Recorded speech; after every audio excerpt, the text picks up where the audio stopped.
হাসবুনাল্লাহু ওয়া নি'মাল ওয়াকিল 41 বার পড়লে কি হয়, যদি আপনি আমলটা জানেন কখনো ছাড়বেন না।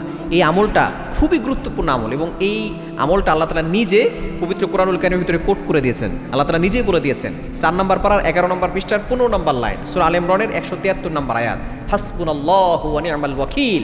আপনি যদি এই আমলটা করেন, 1 নম্বর হচ্ছে আল্লাহ তাআলা আপনার সকল বিপদ দূর করে দিবেন। বিপদ যত বড়ই হোক না কেন, আপনি যদি হাসবুনাল্লাহু ওয়া নি'মাল ওয়াকিল 41 বার পড়তে পারেন, আগে এবং পরে যদি আপনি দুরূদ শরীফ পড়তে পারেন, দেখবেন আল্লাহ তাআলা 1 নম্বর যে পুরস্কার আপনাকে দিবেন, আল্লাহ তাআলা আপনার বিপদ দূর করে দিবেন। আরও পুরস্কার রয়েছে, 1 নম্বর পুরস্কারই হলো বিপদ দূর করে দেওয়া।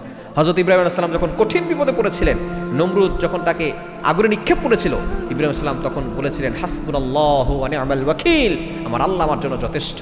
আল্লাহ তাআলা এই কথাটাকে এতটা পছন্দনীয় আল্লাহর কাছে হয়েছে যে আল্লাহ তাআলা এটা কোরআনুল কারীমের ভিতরে কোট করে দিয়েছেন এবং আল্লাহ তাআলা সাহায্য পাঠিয়েছেন। আগুনকে সরাসরি বলেছেন কুলনা ইয়া নারু কুনি বারদাও ওয়া সালামান আলা ইব্রাহিম, হে আগুন আমার ইব্রাহিমের জন্য শীতলময় ঠান্ডা হয়ে যাও। আগুন মানুষকে পুড়িয়ে দেয়, কিন্তু ইব্রাহিম আলাইহিস সালামের একটা পশমও পোড়াতে পারে না। জন্য 1 নম্বর আপনার বিপদ দূর করে দিবেন।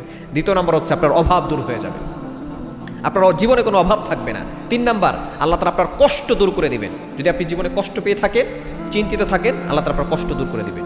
এবং 4 নম্বর হচ্ছে আপনার সকল টেনশন আল্লাহ তাআলা দূর করে দিবেন, দুশ্চিন্তা দূর করে দিবেন, দুশ্মনের দুশ্মনী থেকে আল্লাহ আপনাকে হেফাজত করবেন। সুতরাং একটা আমল আপনি করবেন, আপনার ব্যবসায় লস হচ্ছে, আপনার দোয়া কবুল হচ্ছে না, আপনি এটা করবেন হাসবুনাল্লাহু ওয়া নি'মাল ওয়াকিল।